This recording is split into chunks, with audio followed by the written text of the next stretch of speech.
सन्मान्य विद्यापीठ श्री अप्पासाहेब नाईक दादा श्री पैसा मंडळ शेतकी सहकारी बँक लिमिटेड हुपळी यांच्या संयुक्त विद्यमाने आयोजित केलेल्या आजच्या व्याख्यानमालेसाठी उपस्थित असणारे आपल्या बँकेचे चेअरमन आदरणीय अण्णासाहेब मोठे साहेब, संचालक विलासराव नाईक साहेब, अरुणजी कांबळे साहेब, बाळासाहेब गाठ, आनंदराव उर्फे साहेब, अप्पासाहेब देसाई, श्रीकांत नाईक साहेब, नानासाहेब भोसले, शाखा सल्लागार प्रकाश पाटील, शिवबंधू बापूसाहेब मोठे, पटणमुरली, दुर्गंडा पाटील येळगुड, तेजस्विनी नाईक, या कार्यक्रमासाठी उपस्थित असणारे सर्व वडीलधारी मंडळी, सर्व मित्र, माता, बंधू, भगिनी, पत्रकार, छायाचित्रकार, या बँकेचे सभासद, कर्मचारी आणि आपण सर्व सज्जन आणि सुजन.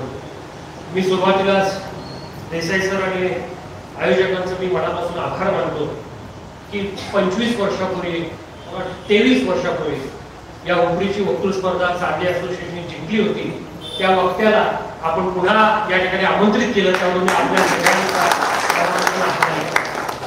खरं तर मला हुपळीत आल्यानंतर अनेक लोकांची आठवण येते. मी सरांच्याकडे पहिल्याच म्हणजे नाव आठवत नाही, पण चेहरा आठवतो. राष्ट्रपतींचा चेहरा आठवतो, सरांचा चेहरा आठवतो, यांचा चेहरा आठवतो.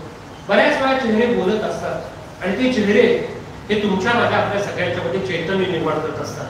आणि म्हणून आजच्या व्याख्यानाच्या निमित्तानं माझा आजचा जो विषय आहे तो खरं तर जगावे छत्रपती शिवाजी महाराजांच्या सारखे आणि लढावे छत्रपती संभाजी महाराजांच्या सारखे. हा विषय जितका छोटा आहे तितका मोठा आहे. कारण मी सातत्याने या देशामध्ये व्याख्यानाच्या निमित्तानं फिरत असतो. अनेक प्रकारची माणसं भेटतात, अनेक विषयांच्यावरती बोलण्याचं भाग्य मिळतं. पण हे सगळं करत असताना जेव्हा आपण त्या महापुरुषांच्यावरती आपलं मत मांडत असतो तेव्हा ते महापुरुष हे आपल्याला जगायला, लढायला आणि आपल्या मनामध्ये एक शौर्य निर्माण करण्याचं काम करतात. आणि म्हणून मी सातत्यानं या देशातल्या लोकांना हे सांगतो की मित्र हो, प्रियसीसाठी ताजमहल बांधणारा शहाजहान कुणाच्याही लक्षात राहिला नाही. प्रियसीसाठी ताजमहल बांधणारा शहाजहान कुणाच्याही लक्षात राहिला नाही. पण आईसाठी स्वराज्य निर्माण करणे छत्रपती शिवाजी महाराज मात्र प्रत्येकाच्या लक्षात राहिले. त्याचं कारण फक्त इतकंच होतं की या माणसानं आम्हाला जगायला शिकवलं. जगणं आणि लढणं या दोन गोष्टीतला फरक हा आपल्याला सगळ्यांना समजला पाहिजे. माणूस पेरू विकत घेताना गोड घेतो, पण खाताना मीठ लावून खातो. हा माणसाचा स्वभाव आहे आणि माणसाच्या प्रवृत्त्या सुद्धा त्याच्या पलीकडे आहे. जगणं आणि लढणं. मी एका माणसाला विचारलं, साहेब तुम्ही जगताय कशासाठी? त्याने सांगितलं, नाही साहेब माझ्या भावाची जिरवण्यासाठी जगतोय. बारक्याला विचारलं तुम्ही जगताय कशासाठी? तो म्हणला 1 एकर गेलं तरी चालेल, पण ह्याची जिरवल्याशिवाय सोडणार नाही. आता ह्या जिरवा आडवा आडवीत आम्ही आमचं जगणं विसरून चालू. आणि म्हणून जगायचं कशासाठी हे आपल्याला कळलं पाहिजे. मी एकाला विचारलं जगतोयच कशासाठी? ते म्हणला काय नाही, डोक्यावरची टोपी पडली पाहिजे एवढा मोठा बंगला बांधण्यासाठी जगतोय. मी दुसऱ्याला विचारलं तुम्ही जगताय कशासाठी? काय नाही म्हणतो, त्याची बनवून मी मर्सिडीज गेला याच्यासाठी जगतोय. जगण्याचा अर्थ जोपर्यंत आम्हाला समजणार नाही का, तुमचं जगणं हे इतरांसाठी समर्पण असलं पाहिजे. तुमचं जगणं हे दुसऱ्यासाठी प्रेरणा असली पाहिजे. तुमचं जगणं हे दुसऱ्यासाठी एक आदर्श असला पाहिजे. हे जगणं ज्यांना कळतं त्याला जीवनाचा खरा अर्थ समजतो. छत्रपती शिवाजी महाराजांचं जगणं हे असं होतं की त्यागातून, विचारातून, संघर्षातून साकारलेलं हे शिल्प होतं. त्या शिल्पाचा अर्थ आम्ही खऱ्या अर्थानं समजून घेतला पाहिजे. आणि म्हणून या भाषणाची विषयाची सुरुवात करताना मी सातत्यानं बंधू आणि भगिनींनो व्याख्यानाच्या निमित्तानं फिरत असतो. आणि मी नेहमी लोकांना एक प्रश्न विचारतो की तुम्हाला शिवाजी महाराजांचा इतिहास माहिती आहे का? लोक हात वरती करताना सांगतात माहिती आहे ना, शाहिस्ते खानाचं बोट आणि अफजल खानाचं पोट हे झालं की आमचा इतिहास संपला. याच्या पलीकडे जाऊन छत्रपती शिवाजी महाराजांचा इतिहास आहे. नियोजन, नेतृत्व, संघटन, अष्टपैलू व्यक्तिमत्व, लष्करी व्यवस्था, मुलकी व्यवस्था, प्रशासकीय व्यवस्था, शिवरायांचा आरमार आणि शिवाजी महाराजांची युद्धनीती या अनेक गोष्टी आम्ही खऱ्या अर्थानं समजावून घेतल्या पाहिजे. आणि म्हणून मी सातत्यानं सांगतो की छत्रपती शिवाजी महाराजांना तुम्ही जातीत मोजू नका, महाराष्ट्राच्या मातीसाठी काय काय केलं हे आम्ही समजावून घेतलं. आणि हे विचार समजावून घेण्यासाठी आम्ही छत्रपती शिवाजी महाराजांचा, छत्रपती संभाजी महाराजांचा सत्य इतिहास हा खऱ्या अर्थानं वाचला पाहिजे. अलीकडच्या कालखंडामध्ये मी भाष्य करणार आहे की अलीकडे इतिहासावरती बोलणं हे फार अवघड झालेलं आहे. मग शिवाजी महाराज पुरोगामी राजे होते का? छत्रपती शिवाजी महाराज हिंदुत्ववादी राजे होते का? शिवाजी महाराज रयतेचे राजे? अशा अनेक आम्ही पद महाराजांना लावतो. पण मला असं वाटतं श्रमिक, बुद्धिजीवी, कष्टकरी, गरीब, वंचित, उपेक्षित आणि या देशाच्या रयतेचं रक्षण करणारे जाणते राजे हे छत्रपती शिवाजी महाराज होते. हा इतिहास आम्ही खऱ्या अर्थानं समजून घेतला पाहिजे. शिवाजी महाराजांनी काय सांगितलं? हिंदुत्व, रयतेचं राज्य, हे राज्य रयतेचं व्हावं. रयत म्हणजे जनता, जनता म्हणजे प्रजा आणि त्या प्रजेचं कल्याण व्हावं, हा विचार छत्रपती शिवाजी महाराजांनी मांडलेला आहे. आणि म्हणून या व्याख्यानाच्या निमित्तानं मी 4-1.25 तास आपल्या सगळ्यांशी संवाद साधणार आहे. माझी आपल्याला विनंती की इतिहासातून प्रेरणा घ्या, इतिहासातून विचार समजून घ्या आणि इतिहासातून प्रेरणा घेऊन येणाऱ्या पिढीला हे आम्ही काहीतरी देण्याचं काम केलं पाहिजे. एक साधा प्रसंग सांगतो. मला वाटतं साल 1978 काहीतरी कालखंड असावा आणि व्हिएतनामच्या परराष्ट्र मंत्री माधव बिन या भारताच्या भेटीवरती आल्या. सहसा भारतात कुठलाही विदेशातला पाहुणा आला, मंत्री, राष्ट्रप्रमुख, परराष्ट्र मंत्री, की त्याला दिल्लीच्या विमानावरती उतरल्यानंतर एक बुके दिला जातो, त्याचं स्वागत केलं जातं आणि पाहुण्यांना प्रोटोकॉलवर विचारलं जातं की तुम्हाला काय पाहायचं आहे. व्हिएतनामच्या परराष्ट्र मंत्री माधव बिन नावाच्या महिला भारताच्या भेटीवरती आल्या, दिल्लीच्या विमानावरती उतरले, त्यांना बुके भेट दिला, त्यांचं स्वागत केलं आणि विचारलं की सांगा मॅडम तुम्हाला भारतात काय पाहायचं. त्या मॅडमला एक साधा प्रश्न विचारला की सांगा मॅडम तुम्हाला भारतात काय पाहायचं आहे. प्रेमाचं प्रतीक असलेला ताजमहल, दिल्लीचा लाल किल्ला, की ज्याने जगाला शांततेचा संदेश दिला, त्या महात्मा गांधीची समाधी तुम्हाला पाहिजे. सांगा मॅडम या भारतात तुम्हाला काय पाहायचं आहे. प्रेमाचं प्रतीक असलेला ताजमहल, दिल्लीचा लाल किल्ला, की ज्याने जगाला शांततेचा संदेश दिला, त्या महात्मा गांधींची समाधी तुम्हाला पाहिजे आहे. काय उत्तर देऊ त्या महिलेनं? त्या महिलेने एकाच वाक्यात सांगितलं, मला दिल्लीचा लाल किल्ला पाहिजे नाही, मला गांधींची समाधी पाहिजे नाही, मला प्रेमाचं प्रतीक असलेला ताजमहल पाहिजे नाही, मला पाहिजे आहे ज्यानं मराठ्यांचा इतिहास घडवला या छत्रपती शिवाजी महाराजांचा रायगड किल्ला पाहिजे. त्यांना विचारलं मॅडम तुम्हाला रायगड का पाहिजे. त्यांनी उत्तर दिलं की ज्यावेळी माझ्या देशामध्ये अमेरिकेच्या फौजांनी आक्रमण केलं होतं त्यावेळी शिवाजी महाराजांचा गनिमिकावा, गोरीला आम्ही आमच्या देशातल्या मुलांना समजावून सांगितलं. संताजी, तानाजी, येसाजी, सूर्याजी, बाजी, बाबाजी यांच्या कथा आम्ही आमच्या देशाच्या तरुणांच्या मनावरती घुमवल्या. राष्ट्रप्रेम, राष्ट्रधर्म, राष्ट्र संस्कृती काय आहे हे आम्ही आमच्या मुलांना पटवून सांगितलं आणि अमेरिकेच्या सैनिकांना पळवून लावलं. ते शिवाजी महाराजांच्या गनिमी काढलं. म्हणून मला रायगडवरती जायचं आहे, चिमुडवर माती घ्यायची, कपाळा लावायची आहे, त्यांच्या समाधीच्या समोर नतमस्तक व्हायचं आहे आणि पुन्हा माझ्या देशात मला परत जायचं आहे. हे त्या महिलेची उद्गार होते. रायगडच्या मातीत इतकी ताकद होती तर आमचा जाणता राजा छत्रपती शिवाजी महाराज नेमके कसे होते याचा आम्ही शोध घेतला पाहिजे. काय चित्र होतं स्वराज्याचं. 19 फेब्रुवारी 1630 शिवाजी महाराजांचा शिवनेरीवरती जन्म आहे. 3 एप्रिल 1680 महाराजांचा मृत्यू आहे. 50 वर्ष शिवाजी महाराजांना लाभले. 350 किल्ले छत्रपती शिवाजी महाराजांनी जिंकले. पण महाराजांचं वेगळेपण काय? एकाही किल्ल्याला स्वतःचं नाव दिलेलं नाही, हे शिवाजी महाराजांचं वेगळेपण आहे. शिवाजी महाराजांच्या जीवनातले मी अनेक किल्ले, त्यांचे प्रसंग, महाराजांच्या लढाया, महाराजांची युद्धनीती, हे अनेक प्रसंग मी आपल्या सगळ्यांच्या समोर ठेवणार आहे. पण माझी बंधू आणि भगिनींना आपल्याला विनंती आहे की शिवाजी महाराजांचं जीवनचरित्र समजावून घेत असताना बारकावे समजून घेतले. संस्कार. वयाच्या 4व्या वर्षी शिवाजी महाराज शिवनेरीपासून पुढे इकडे पुण्यात आले. काही कालखंड त्यांचा 7व्या वर्षाचा बेंगलोरमध्ये गेला. पुन्हा छत्रपती शिवाजी महाराजांना घेऊन महाराज जिजाऊ पुण्यामध्ये आल्या. आज जे पुणे आहे हे पुणे उद्ध्वस्त झालं होतं. हे पुणे मुरादेवनं उद्ध्वस्त करून टाकलं होतं. निजामशाह, आदिलशाह, कुतुबशाह, औरंगजेब यांच्या फौजा महाराष्ट्रात येत होत्या आणि महाराष्ट्राला उद्ध्वस्त करत होत्या. या सगळ्या उद्ध्वस्त महाराष्ट्राचं चित्र बदलण्याचं काम हे स्वराज्य संकल्पक शहाजीराजे भोसले आणि राजमाता राष्ट्रमाता जिजाऊ यांनी शिवाजी महाराजांना संस्कार, विचार, आचार, युद्धनीती, गनिमिकावा हे सगळे विचार देण्याचं काम केलं. आणि छत्रपती शिवाजी महाराजांना सांगितलं की शिवबा तुम्हाला स्वराज्याचं तोरण बांधायचं आहे, शिवबा तुम्हाला रयतेचं राज्य निर्माण करायचं आहे, हा संस्कार देण्याचं काम केलं. शिवाजी महाराज काही कालखंड सध्या खेड शिवबाचा तोडला काय, तिथं डाव्या बाजूला एक जुना तिथं वाडा आहे. मी इतिहासातले काही बारकावे आपल्या सगळ्यांना सांगतो की आपण किती भाग्यवान आहोत. कारण मला वाटतं तुम्ही लंडनचा प्रवास ऐकला, पण मी आवर्जून सांगेन की या सह्याद्रीच्या दऱ्याखोऱ्यामध्ये घडलेला जो प्रसंग आहे, इतिहास आहे, तो इतिहास फार मोठा आहे. आपण भाग्यवान आहोत की आपल्या अवतीभोवतीच्या परिसराला छत्रपती शिवाजी महाराजांचा पदस्पर्श झालेला आहे. मी या गोष्टी याच्यासाठी सांगतो की या परिसरामध्ये किती ताकद आहे. शिवाजी महाराज नेहमी म्हणायचे शिवाजी महाराजांची नीती पहा, युद्धनीती पहा, गनिमी कावा पहा, लष्करी मोहिमा पहा. शिवाजी महाराजांनी काय केलंय? शिवाजीचं मॅनेजमेंट गुरु असं म्हणतो. छत्रपती शिवाजी महाराजांनी मॅनेजमेंट म्हणजे कमीत कमी सैन्यामध्ये जास्तीत जास्त युद्ध जिंकण्याचा प्रयत्न केला. ते सगळे मी दाखले आपल्या सगळ्यांच्या समोर ठेवणार आहे. पण मी ही गोष्ट आपल्याला आवर्जून सांगतो. इथं पन्हाळ्याच्या पायथ्याला मसूद माले नावाचं गाव आहे. तिथं संभाजी महाराज आणि छत्रपती शिवाजी महाराजांची भेट झाली. शेवटची भेट पन्हाळगडाच्या पायथ्याशी झाली. म्हणजे या सगळ्या गोष्टीचा साक्षीदार हा आपला सह्याद्री आहे. आणि म्हणून सह्याद्रीचा डोंगर आणि सह्याद्रीच्या परिसरातला मावळा या सगळ्यांनी छत्रपती शिवाजी महाराजांचं रक्षण करण्याचं काम केलं. म्हणून हे खऱ्या अर्थानं स्वराज्य उभारलं. वयाच्या 16व्या वर्षी छत्रपती शिवाजी महाराजांनी शपथ घेतली. कुठली शपथ घेतली? स्वराज्य स्थापनेची. हे राज्य रयतेचं व्हावं, हे राज्य रयतेचं व्हावं, हे राज्य समाजाचं व्हावं, हे राज्य उपेक्षितांचं व्हावं, हे राज्य बहुजनांचं व्हावं, हे राज्य शेतकऱ्यांचं व्हावं. ही छत्रपती शिवाजी महाराजांची भूमिका होती. आणि म्हणून रायरेश्वराच्या पिंडीला अभिषेक घातला आणि महाराजांनी स्वराज्य स्थापनेचा निश्चय केला. त्यांच्यासोबत कोण होतं? जीवाला जीव देणारे मावळे.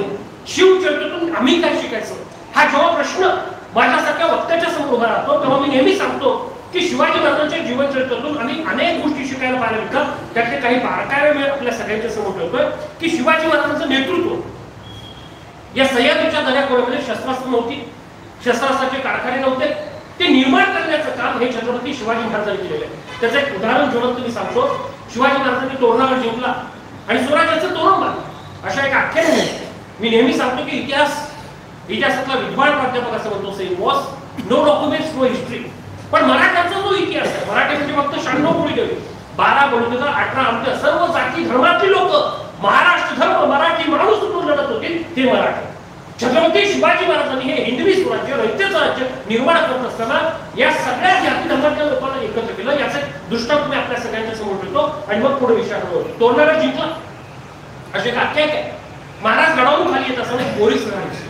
महाराज म्हणाले खोदा तिथे काहीतरी सापडे आणि तुम्हाला आश्चर्य वाटेल तिथं खजिना सापडला. ते झाड पोचल्यानंतर खाली हंडी होती, काही सोनं सापडलं, चांदी सापडली आणि ते सापडलेला खजिना महाराजांना विचारलं महाराज याचं काय करायचं? शिवाजी महाराजांची पहिली मोहीम होती. महाराजांनी फरमान काढलं हा सापडलेला खजिना स्वराज्यात जमा करा. छत्रपती शिवाजी महाराजांच्या जीवनचरित्रातून काय शिकायचं?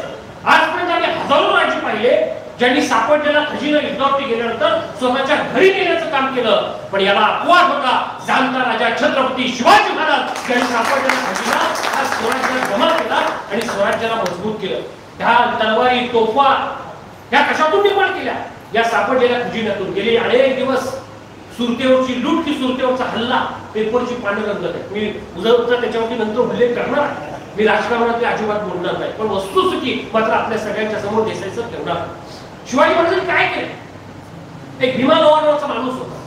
त्यावेळी स्वराज्यामध्ये कोल्ही, लांडगी, वाघ, सिंह यांनी आच्छाद माजवला होता. आणि मग त्या रायगडच्या परिसरामध्ये, त्या राजगडाच्या परिसरामध्ये कोल्ही लांडगी प्रचंड होती. शेतकऱ्यांचं नुकसान व्हायचं. आणि मग महाराजांनी फरमान काढली की जो कोणी मारेल त्यानं शिपूट घेऊन यायचं, त्याला बक्षीस म्हणून काहीतरी घेऊन जायचं. एक माणूस आला रायगडावरती महाराजांना भेटला आणि महाराजांनी बघितलं त्याच्याकडं त्याच्या शरीरावरती जखमा झाली होत्या. महाराजांनी त्याच्याकडे पाहिलं, विचारलं कोण आहे? तुला भीमा लोहार. महाराजांनी या काल आहे. ते महाराजांना सांगायचे महाराज 2-3 कोली मारले. महाराजांनी विचारलं कशाने मारले? तर पूर्वी खुरप्यासारखे एक शस्त्र होतं, म्हणजे एक शस्त्र होतं जसं आपण ऊस थोडा कोयता वापरतोय तशा पद्धतीच्या शस्त्रानं त्यानं पहिला काठी वापरून त्यानं म्हणत त्यामुळे त्या खुरप्यासारख्या शस्त्राचा वापर केला आणि ते 2-3 कोली मारून टाकले. महाराजांच्या जवळ गेले. महाराजांनी त्याला बक्षीस दिले. महाराजांनी विचारले कशाला? तू म्हणला मी या शस्त्रावर मार. महाराजांनी कौतुकाची थाप मारली आणि महाराजांनी सांगितले ही तलवार मी तुला भेट म्हणून देतो. महाराजांनी त्याला तलवार दिली. दिल्या तो भीमा लोहार महाराजांना इतकंच म्हणा महाराज ही तलवार चांगली आहे पण हलकी आहे. महाराजांना प्रश्न पडला. अरे तिथं असणाऱ्या लोकांना प्रश्न पडला, राजे साक्षात बक्षीस भेट देत आहेत आणि हा काय सांगतोय तलवार थोडीशी हलकी आहे. महाराज स्वतःच्या हातातली जी शहाजीराजे त्याला तलवार दिली होती ती तलवार त्याच्या हातात सांग होता ही तलवार कशी आहे? तर महाराज तलवार ओके आहे, अस्सल आहे, एक नंबर आहे.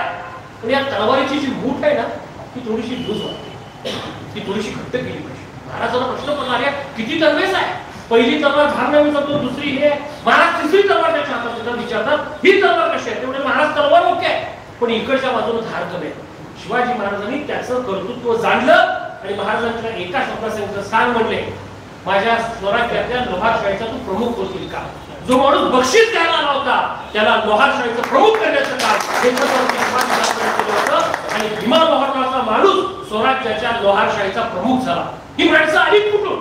ही स्वराज्यातला एक एक मावळा अशी माणसं शिवाजी महाराजांनी शोधली आणि हे खऱ्या अर्थानं स्वराज्य उभं करण्याचं काम केलं. माझ्या स्वराज्यातला एक एक मावळा हत्तीच्या तोला मुलाचं आहे, लाख मुलाचं आहे अशी किंमत देण्याचं काम हे छत्रपती शिवाजी महाराजांनी केलं होतं. हे शिवाजी महाराजांचं जीवन चरित्र मित्र आपण खऱ्या अर्थानं समजून घेतलं पाहिजे. जगावे छत्रपती शिवाजी महाराजांच्या सारखे का म्हणतो?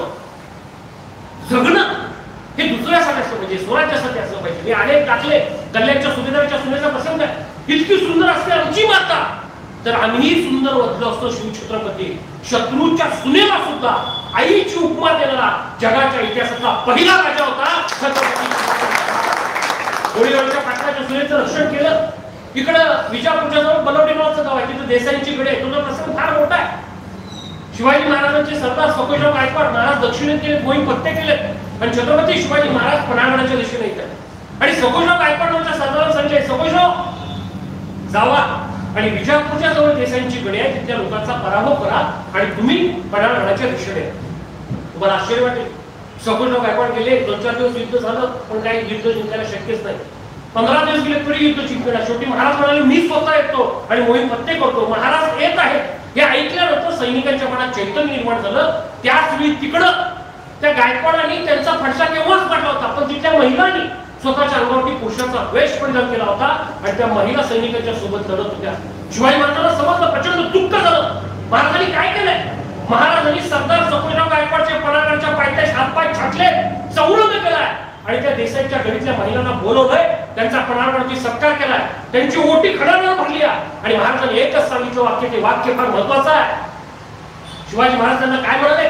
महाराज इतकंच म्हणाले, आजपासून तुमचं रक्षण करणं ही माझी जबाबदारी आहे आणि याच्यात असमर्थ ठरलो तर भोसल्याचं नाव सांगणार नाही. हे शिवाजी महाराजांचे उद्गार होते. त्या महिलांचा सन्मान केला, सत्कार केला आणि त्यांचं रक्षण करण्याचं काम केलं. आजही तुम्ही विजापूरच्या जवळ बलवडीच्या जवळ यादवाड नावाचं गाव आहे, तिथे एका मातेचं चित्र आहे. आपल्याला ते पाहायला मिळतं कोरलेलं. एक माता एका मुलाचं रक्षण करताना आपल्याला ते चित्र पाहायला मिळतं आणि महाराजांचं सुद्धा पलीकडच्या बाजूला चित्र कोरलेलं आहे आणि राजा रयतेचं रक्षण किती करतो याचं दृष्टांत त्या ठिकाणी आपल्याला पाहायला मिळतं. शिवाजी महाराजांच्या व्यक्तिमत्वातून अशा अनेक पैलू पाहायला मिळतात की ज्या पैलूच्या माध्यमातून महाराजांचं नेतृत्व हे आमच्यासाठी प्रेरणादायी वाटतं. शिवाजी महाराजांची युद्धनीती कशी होती? जावळीचे चंद्रराव मोरे आदिलशाहचा सरदार, हा चंद्रराव मोरेला बसवण्यासाठी शिवाजी महाराजांनी मदत केली होती, पण हा चंद्रराव ऐकायलाच नाही. शिवाजी महाराजांनी पत्र लिहिले. मी सातत्यानं तरुण मित्र हो, माता भगिनी मी लोकांना नेहमी सांगतो की तरुण मित्रांना मी कॉलेजच्या नेहमीच सांगतो की मित्र हो, प्रियसीची प्रेमपत्र वाचण्यापेक्षा शिवाजी महाराजांचे आज्ञापत्र वाचा. प्रेमपत्र मरायला शिकवतील पण आज्ञापत्र ही जगायला शिकवतील हे महाराजांचे आज्ञापत्र काय? मी अनेक आज्ञापत्र वाचलेले, माझ्याकडे सगळी आहे, काहीचे झेरॉक्स आहेत, त्यांची पुस्तक आहेत, मी अनेक वेळ वाचली. आज्ञापत्र काय सांगतात? महाराजांनी काय दिले? जैसे गडा सुकून पड तैसे शेता सुकून पड. खबरदाराचं टाच लावून याला पुढे चिंधड्या उडवून राष्ट्रवादी उड्या. ज्याला शिवाजी महाराज कोणा माहिती तो सुद्धा स्वराज्यासाठी लढायला तयार झाला होता. हे शिवाजी महाराजांचं युद्ध. काय मोठे आज्ञापत्र आहेत. महाराजांनी सिंधुदुर्ग किल्ला ज्यावेळी बांधणी काढली 1664 ला पुनर्बांधणी, महाराजांनी पत्र लिहिले काय? समुद्रात शिशे जपून वापरा. गडकिल्ले बांधताना शिशे वापरतो. समुद्रात शिशे जपून वापरा. चुकून हे शिशे पशु पक्षी प्राणी खातील आणि त्यांचा जीवास होते. शिवाजी महाराजांनी दुसरं आज्ञापत्र लिहिले. सिंधुदुर्ग आपल्या संगमेश्वरला तळ पडलाय. महाराजांनी दिले जिथे तळ पडेल तिथं अन्नधान्य विकत घे. गवताच्या गंजीला आग लावणे याची दक्षता आहे. ज्या ठिकाणी आंब्याची आणि फणसाची झाडे तोडणार आहात त्या ठिकाणी पुन्हा 5-5 झाडे लावा असा संदेश छत्रपती शिवाजी महाराजांनी त्या 350 वर्षापूर्वी देण्याचं काम केलं. महाराजांचे आज्ञापत्र काय आहेत? महाराज काय म्हणतात? जिथे तळ पडेल तिथं अन्नधान्य विकत घ्या. चारा पाणी जे काय असेल ते तुम्ही विकत घ्या, नाहीतर आपली रयत अशी बळे मोगलांचं राज्य बरं. किती मोठा दृष्टांत. नावाची काळजी किती घेतो आणि आमच्याकडे सर 10,000 हॉटेलची उधारी झाली तरी 10 जाऊन जेवतोय. काय म्हणते असून दे माझं नाव सांग. मागशीच दिलेलं तुझं नाव काय सांगायचं? नाव जपणं म्हणजे नाव, पण ते नाव जपण्याची मानसिकता आमच्याकडे अलीकडे नाहीये आणि म्हणून मी सातत्याने सांगतो की शिवाजी महाराजांच्या जीवनचरित्रातून व्यवस्थापन शिकायचं. व्यवस्थापन एक साधा प्रसंग मी सांगतो. जावळीचे चंद्रराव मोरे महाराजांनी पत्र पाठवून सांगितलंय, चंद्रराव रयतेचं रक्षण करा. काय उत्तर द्या चंद्रबाबू मोरे? ते असं म्हणाले, तुम्ही दुधभात सातारा खात असाल तर हात धुण्यासाठी जाऊनचे रक्षण घ्या, तलवारीनं स्वागत करतो. महाराजांनी पुन्हा पत्रकारांनी सांगितलं, चंद्रराव तुम्ही आदेशाचे सरदार आहात, रयतेचं रक्षण करा, शोषण करू नका, अन्यथा मला जावळीच्या दिशेने यावं लागेल. महाराज जावळीत गेले, चंद्रबाबू मोरेचा पराभव केला, पण त्यांच्या घरात त्या लोकांचं रक्षण करण्याचं काम हे छत्रपती शिवाजी महाराजांनी केलेलं आहे. वैरत मग माणसाचे असतं, त्याच्या कुटुंबाचे नसतं, हा विचार छत्रपती शिवाजी महाराजांनी या स्वराज्याच्या लोकांच्या समोर मांडण्याचं काम केलं. म्हणून छत्रपती शिवाजी महाराज हे आमच्यासाठी दीपस्तंभ वाटतात. जगायचं कसं हे शिवाजी महाराजांच्याकडून शिकलं पाहिजे. अनेक लोक असतात बघा, 10वी आणि 12वीचा निकाल सुरू झाला की मुलांच्या पेक्षा आईबाबांना जास्त टेन्शन असतं. एमपीसीचा निकाल आला की नदी तलाव इथं पोलीस बंदोबस्त लावतो का? आमच्यातला एखादा उत्साह उडी मारतो, कॉन्फिडन्स नसतो. तुमच्याकडे कॉन्फिडन्स पाहिजे. शिवाजी महाराजांच्याकडे सगळ्यात मोठा कॉन्फिडन्स होता. मी नेहमी सांगतो की जो माणूस शिवाजी महाराजांचं जीवनचरित्र वाचेल तो कधीच आत्महत्या करणार नाही, हा माझा ठाम विश्वास आहे. कारण शिवाजी महाराजांच्या आयुष्यामध्ये आलेले संघर्ष आणि त्या संघर्षावरती केलेली मात ही खऱ्या अर्थाने आपल्याला जगायला शिकवते. इतिहासातला मी पहिला प्रसंग सांगतोय. 10 नोव्हेंबर 1659 अफजल खान स्वराज्यावरती चालून आला होता. कोण होता अफजल खान? चित्रपटातल्या विलनला शोभा असा होता अफजल खान, ज्याची उंची 6.5 फूट, ज्याचं वजन 120 किलो, ज्याच्या बायका 64, जो माणसाला जेवायला म्हणून बोलवायचा आणि त्या जेवणात विष करून मारायचा, तो होता अफजल खान. शिवाजी महाराजांचे सख्खे बंधू संभाजीराजे भोसलेला युद्धात फसवून मारलं होतं, तो होता अफजल खान. शहाजीराजेला फसवून कैद करण्यासाठी ज्यानं रंगुला खानाला मदत केली होती, तो होता अफजल खान. विजापूरच्या नायकांना त्यानं जेवायला म्हणून बोलवलं आणि त्या जेवणात विष करून मारलं, तो होता अफजल खान. आणि तोच अफजल खान 10 नोव्हेंबर 1659 ला स्वराज्यावरती चालून आला. महाराजांना प्रश्न पडला, अरे हा अफजल खान स्वराज्यावरती चालून आलाय, काय करायचं? महाराज जिजाऊचा आशीर्वाद घेतला. या देशातील इतिहासकार सांगतात की अफजल खान भेटायला आला. आता त्या इतिहासकारांना मला प्रश्न विचारायचा आहे, 10,000 घोडदळ, 5,000 पायदळ, 350 तोफा आणि 3 वर्ष पुढील अन्नधान्य सोबत अफजल खान स्वराज्यावरती चालून आला होता. हे मंदिर उद्ध्वस्त करत स्वराज्यावरती आला होता आणि हा क्रूर कर्म स्वराज्याचा घात करण्यासाठी आलेला आहे हे छत्रपती शिवाजी महाराजांना माहिती होतं. शिवाजी महाराजांचं व्यवस्थापन इथं आहे. महासाहेब जिजाऊचा आशीर्वाद घेतलाय. राजमाराव त्यांनी सांगितलंय, महासाहेब आणि अफजल खानाचा खतमा करण्यासाठी जातोय. प्लॅनिंग नियोजन इथं छत्रपती शिवाजी महाराजांचं प्लॅनिंग इथं. आणि मग छत्रपती शिवाजी महाराज महासाहेब जिजाऊला सांगतात, आम्ही धारातीर्थी पडलो तर स्वराज्याच्या गादीवरती 100 राजांना बसवा. तर महाराजांना माहिती होतं हा अफजल खान स्वराज्यावरती चालू झाला आणि म्हणून छत्रपती शिवाजी महाराज याचा बंदोबस्त करण्यासाठी अफजल खानाच्या उंचीसारखा, त्याच्या शरीर पिष्टीसारखा कंकणाच्या सरदाराबरोबर प्रॅक्टिस, सैनिकाच्यावर प्रॅक्टिस करायची. खान असा अंगावर कसा पडायचा, कसा याचं सगळं नियोजन छत्रपती शिवाजी महाराज करत होते. छत्रपती शिवाजी महाराजांनी काय केलं? अफजल खान ज्यावेळी पहिल्यांदा विजापुरातून बाहेर पडला त्यावेळी स्वतःच्या पत्नीला त्यानं मारले. तिथून पुढे आल्यानंतर तोरणे नावाचं गाव आहे, तिथं त्याला सगळ्यात लाडका हत्ती मरण पावलाय. अफजल खानाचा आत्मविश्वास तिथं घडला होता. तिथून तो पंढरपूर तुळजापूरची मंदिर उद्ध्वस्त करत आला होता. शिवाजी महाराजांचे सख्खे मेहुणे बजाजी नाईक निंबाळकरांना त्यानं साखळदंडानं बांधलं होतं आणि त्याला त्रास देण्याचं काम केलं होतं. शिवाजी महाराजांनी पत्र लिहिले, पांढऱ्या नावाचे एक सरदार आहे, ही खूप मोठी गोष्ट आहे पण ती एवढी सांगत बसतो परत 1 तास त्याच्यामध्ये जाईल आणि म्हणून मी ओझरचा उल्लेख करतोय. पांढऱ्या नावाचे सरदार आणि मध्यस्थिती शिवाजी महाराजांनी सांगितलं अफजल खानाला, अफजल खान माझं वय तुमच्याशी आहे, तुमचं वय माझ्याशी आहे, माझ्या नातलं कशी आहे. आणि मग पांढऱ्या नावाचा सरदार मध्यस्थी करतो आणि बजाजी नाईक निंबाळकरांना सोडतो आणि मग अफजल खान वाईच्या पायथ्याशी आहे. आता हा अफजल खान कोण होता? वाईचा सुभेदार होता. वाईचा संपूर्ण परिसर त्याला माहिती होता आणि स्वराज्याला गिळंकृत करण्याचा उद्देश याच अफजल खानाचा होता. तुम्हा सगळ्यांना आश्चर्य वाटेल, याच अफजल खानानं औरंगजेबाला अगदी त्याच्या तलवार मानेपर्यंत नेली होती, त्यानं खंडणी दिली म्हणून औरंगजेबाला सोडलं होतं. असा योद्धा होता अफजल खान आणि तोच अफजल खान छत्रपती शिवाजी महाराजांच्या सोबत लढण्यासाठी 10 नोव्हेंबर 1659 ला दुपारी 12 वाजता प्रतापगडाच्या पायथ्याशी आला. महाराजांनी नियोजन केलं. महाराजांच्या सोबत 3,500 त्या जवळपास सैनिक होतं. 350 सैनिक पहिल्या फळीत होतं. 10 अंगरक्षक महाराजांनी सोबत होते. कंक होते, बांधर होते, देशमुख होते, कोंडण होते, इंगळे होते, मुरुमकर होते, कंक होता, काजी हैदर वकील होते, जीवा महाल सोबत होता. अशी जीवाला जीव देणारी माणसं सोबत घेऊन छत्रपती शिवाजी महाराज अफजल खानाला भेटायला गेले. आता प्रतापगडाचा घाट म्हणजे माणसं घाट चढताना रडत होती म्हणून आजही त्या घाटाला रडतोतीचा घाट म्हणून ओळखतात. माणसं दिवसा जंगलात गेली तर ती परत येऊ शकत नव्हती. असा होता प्रतापगडाचा घनदाट जंगल. आणि त्या जंगलाच्या पायथ्याशी भेट निश्चित झाली 10 नोव्हेंबर 1669 ला. छत्रपती शिवाजी महाराजांचा शामियाना अतिशय साधा. मी नेहमी सांगतो की शिवाजी महाराजांच्या जीवनचरित्रातून काय शिकायचं? साधेपणा, नियोजन उत्तम पद्धतीचं, लीडरशिप, व्यवस्थापन. आणि शिवाजी महाराजांनी सैनिकांना अगोदर सांगितलं होतं की सैनिक हो, तुम्हाला घोड्यावर युद्ध कसं करायचं ते तुम्ही प्रॅक्टिस करा. कारण स्वराज्यात निवडक घोडी होती, त्या घोड्यांच्या मदतीतून मावळे प्रॅक्टिस करायचे. आणि महाराजांनी सैनिकांना इतकं सांगितलं मावळ्यांना की तुम्हाला मी लढण्यासाठी पुढच्या लढाईत घोडी देणार आहे. महाराजांच्या डोक्यात प्लॅनिंग काय? हा 10,000चं घोडदळ घेऊन आला. अफजल खानाला काढायचंच, पण तिची सगळी घोडी सुद्धा पडून घ्यायची जी स्वराज्याच्या उपयोगी आणायची. किती मोठी युद्धनीती आहे, व्यवस्थापन किती आहे. आणि मग त्याची भेट निश्चित झाली. खान अगदी कॉन्फिडन्स आला. खानाचा शामियाना अत्तरवेळ सजला होता. कारण आजपर्यंत माणसांना फसवून मारण्यात अफजल खान तरबेज होता. महाराज पुढे गेले. खान समोरून आला. समोर सय्यद पंडा. महाराजांच्या लक्षात आलं सय्यद पंडा म्हणजे 100 फुटावरचा माणूस उडवण्यात तरबेज. महाराजांनी सांगितलं सय्यद पंडाला काढून टाक. सय्यद पंडा बाजूला गेला. मग खानाला पकडणं मारणं सोपं आहे. महाराज सोबत गेले. मग समोरून खान आला. कॉन्फिडन्स म्हणाला या राजे, तुम्हाला कोण प्रचंड आनंद होतोय. आपले वडील आबासाहेब अनेक मोहिमेत आमच्या सोबत होते, आम्ही तिकडे होतो. तुम्हाला भेटून साक्षात आम्हाला आनंद होतोय. 1648 तुम्हाला आश्चर्य वाटेल, शहाजीराजांना कैद करण्यासाठी याच अफजलखान प्रयत्न केला होता. महाराजांनी तह केला, काही किल्ले दिले, काही फोन दिला आणि मग शहाजीराजांची सोडवणूक करून घेतली. हा अफजल खान कूटनीतीचा आहे हे छत्रपती शिवाजी महाराजांना माहिती होतं. आणि मग महाराज खानाला भेटायला गेले. खानाची दुप्पाट शैली असते.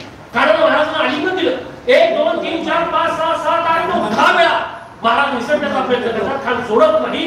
शेवटी खान तलवार काढतो, महाराजांच्या पाठीत मारतो, महाराजांच्या अंगावरचा चिरकत फाटतो. महाराज लागले काय करतात, खानाच्या पोटात उपसात खान खाली पडतो. हे चित्र पाहून सय्यद बंडा जो 100 फुटावरचा माणूस उडवण्यात तरबेज होता, त्यानं हाताची तलवार घेतली, महाराजांच्यावरती वार केला. इतक्यात जीवाला जीव देणारा जीवा महाल तिथं होता. जीवा महालने हातातली तलवार घेतली आणि जीवा महालने हातातली तलवार घेतली. सय्यद बंडाचा हातच छाटला आणि तेव्हापासून घोषणा झाली आणि होता जीवा म्हणून वाचला शिवा. जीवाला जीव देणारी माणसं तिथं होती म्हणून खऱ्या अर्थाने हे स्वराज्य उभं राहिलं. खान खाली पडला हे चित्र पाहून खानाचा मुलगा फजल खान जो 1,500ची फौज बापासाठी घेऊन आला होता, तो प्रतापगडाच्या जंगलातून सैन्याला धावत सुटला. मावळे शत्रूंच्यावरती तुटून पडले. खानाचं प्रेत पालखीत टाकलं. पालखीच्या भोयाचे पाय कापले, घोड्यांचे पाय सुद्धा कापले. शत्रू तुटून पडला. इकडं गवताच्या गंजीला आग लावली. ताशांचा आवाज जोरात केला, भांड्यांचा आवाज जोरात केला. शत्रूंच्यावरती 3,000 मावळे तुटून पडले. खानाच्या फौजेची दाढा दही उठली. स्वतःचा जीव वाचवण्यासाठी प्रतापगडाच्या घनदाट जंगलात 15 दिवस खानाचं सैनिक उपाशीपोटी फिरत होतं. रस्ते सापडत होते, कुठं जायचं कळत होतं. स्वतःचा जीव वाचवण्यासाठी सैरावरात धावत होते. खान खाली पडला, मोहीम फत्ते झाली. महाराजांनी सांगितलं होतं फक्त खानाला मारायचं, शत्रू आपोआप पळून जातो. मोहीम फत्ते झाली. खान खाली पडला.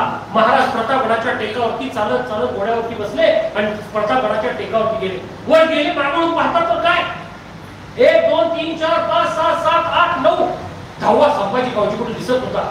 महाराजांचे 10 अंगरक्षक होते त्यासोबत. महाराज म्हणाले खान तर खाली पडला, मोहीम तर फत्ते झाली, माझा संभाजी गावची कुठे आहे? मागे ओढून पाहिलं तर दिसला नाही. इतक्यात एक पोरग धापा टाकत टाकत टाकत महाराजांच्या जवळ दिवस मावळतीला चालला होता. महाराजांनी विचारलं कोण आहे? मागून आवाज आला राजा संभाजी गावचे. महाराजांनी प्रश्न विचारला संभाजी कुठं होतास? त्याने एक चाट काढण्यास सांगितलं महाराज हे अफजल खानाचं मुंडकं फिरवलं. महाराज काय म्हणाले? संभाजी एक गोष्ट लक्षात ठेव, इथं शिवाजी महाराजांचं व्यवस्थापन आम्हाला समजतं. शिवाजी महाराजांचे उद्गार काय होते? शिवाजी महाराज त्या संभाजी गावजीला इतकंच म्हणाले संभाजी एक गोष्ट लक्षात ठेव, एक वेळ मोहीम फत्ते झाली तरी चालेल, पण उद्या तुझी आई दरबारात आली. तुझ्या आईने मला प्रश्न विचारला राज तुमच्या सोबत लढाई झालेला माझा संभाजी गावजी कुठं आहे? त्यावेळी मी तुझ्या आईला उत्तर काय देऊ? एक गोष्ट संभाजी लक्षात ठेव, एक वेळ मोहीम फत्ते झाली नाही तरी चालेल, पण माझ्या स्वराज्याचा एक एक मावळा लाख मोलाचा आहे हे सांगण्याचं काम स्वराज्याचा एक एक मावळा लाख मोलाचा आहे हा विचार देण्याचं काम हे छत्रपती शिवाजी महाराजांनी केलं होता. म्हणून खऱ्या अर्थानं हे स्वराज्य उभं राहिलं. खान खाली पडला, मोहीम फत्ते झाली, त्याची कबर तिथंच बांधली. इथं छत्रपती शिवाजी महाराजांची मानवता आपल्याला पाहायला मिळते. छत्रपती शिवाजी महाराज दिवा बत्ती करायला पैसे सुद्धा दिले. सांगितलं ठीक आहे तो शत्रू असला काय केलं त्याचं दफन करा, विधी करा आणि संपवायचे. पण अलीकडच्या आमच्या इथली वेगळी पिढी मात्र चुकीचा इतिहास आमच्या समोर मांडण्याचं काम करत आहे. आणि म्हणून मी नेहमीच सांगतो की मित्र हो, आमच्या मातीत असणाऱ्या गद्दारांचा मी शोध घेतला पाहिजे आणि छत्रपतींच्या वरती प्रेम करणाऱ्या माणसांचा बोध सुद्धा आम्ही उद्याच्या काळात घेतला पाहिजे, तर आम्हाला खऱ्या अर्थाने इतिहास समजणार आहे. आणि म्हणून आजच्या कार्यक्रमाच्या निमित्त आपल्या सगळ्यांशी संवाद साधत असताना मला हीच गोष्ट सांगायची आहे की छत्रपती शिवाजी महाराजांच्या जीवनचरित्रातून आम्ही जगणं समजावून घेतलं पाहिजे. इतिहासातला दुसरा वर्ष प्रसंग 12 जुलै 1660 पन्हाळगडाच्या पायथ्याला 3.5 महिने सिद्धिजीवनं वेढा टाकला होता. पहिला वेढा कागलच्या माळावर टाकला, दुसरा टाकला केरलीच्या माळावरती आणि तिथून गेला तो सिद्धिजोड 3.5 महिने पन्हाळगडाला वेढा टाकला. मित्रांनो, लॉकडाऊन 2 वर्ष झालं, अनेक लोक अस्वस्थ होते काय करायचं. 3.5 महिने पन्हाळगडाला वेढा टाकला होता. शिवाजी महाराजांना प्रश्न पडला, अरे स्वराज्यासाठी जगलं पाहिजे, लढलं पाहिजे, काय करायचं. त्यामुळे एखाद्या राजाचा पराभव करायचा असेल तर 3 गोष्टी केल्या जातात. एक, गडावरच्या विहिरीच्या पाण्यामध्ये विष टाकायचं. दुसरं, अन्न दूध बंद करायचं. आणि तिसरं, गडावरती जाणारी रसद आहे ती 4ही बाजूला बंद करायची. म्हणजे कुठलाही राजा, कुठलाही सरदार हा शरण येतो. तब्बल 3.5 महिने पन्हाळगडाला 4ही बाजू वेढा आहे. सिद्धिजोडला वाटलं की आता स्वराज्य गिळंकृत करायचं. मी नेहमी सांगतो, अनेक बाजूनं निजामशाह, आदिलशाह, कुतुबशाह या सगळ्या शाळा आणि खालून इंग्रज, पोर्तुगीज आणि डच या स्वराज्यावरती आक्रमण करत होते. पण या सगळ्यांच्या विरोधात शिवाजी महाराज एकाच वेळी लढत होते. ते फक्त आणि फक्त गनिमी कावा. गनिमी कावा म्हणजे काय? गणी म्हणजे शत्रू आणि शत्रूवरती टाकलेला डाव म्हणजे गनिमी कावा. त्या गनिमी कावाच्या माध्यमातून शिवाजी महाराज या लढाई करत होते. तुम्हाला आश्चर्य वाटेल, ज्यावेळी सिद्धिजोडला वेढा टाकला त्यावेळी पोर्तुगीजांनी तोफा दिल्या होत्या आणि इंग्रजांनी दारूगोळा दिला होता. शिवाजी महाराजांनी फक्त डोक्यात ठेवलं, लक्षात ठेवलं, हे इंग्रज मदत करतात का गोलाकार. त्यांच्या वकारी जप्त केल्या. राजापूरची वकार तोफेनं फुटली आणि त्यांच्या मनात एक जर बसवण्याचं काम केलं. हा इतिहास आम्ही खऱ्या अर्थाने समजून घेतला पाहिजे. 3.5 महिने वेढा टाकला आणि मग शिवाजी महाराजांनी नियोजन केलं. 12 जुलैच्या मध्यरात्री महाराज म्हणाले, आता विशाळ म्हणजे खेळण्याच्या दिशेने गेलं पाहिजे.